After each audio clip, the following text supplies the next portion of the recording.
Welcome to the Slop Farm. Enjoy the video. In this video, I will explain how to make beef menudo.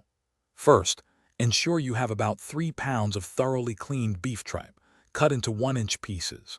You will also need 1 large onion, 6 cloves of garlic, and 2 bay leaves.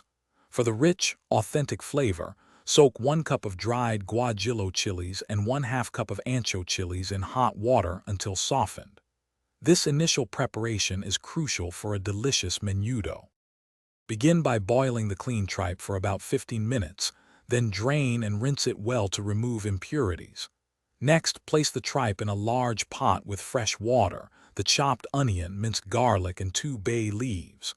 Bring this to a boil, then reduce the heat to a gentle simmer. Allow it to cook for 2 to 3 hours, or until the tripe becomes wonderfully tender. This slow cooking is key. While the tripe simmers, blend your rehydrated guajillo and ancho chilies with a little cooking liquid until you achieve a smooth, vibrant sauce.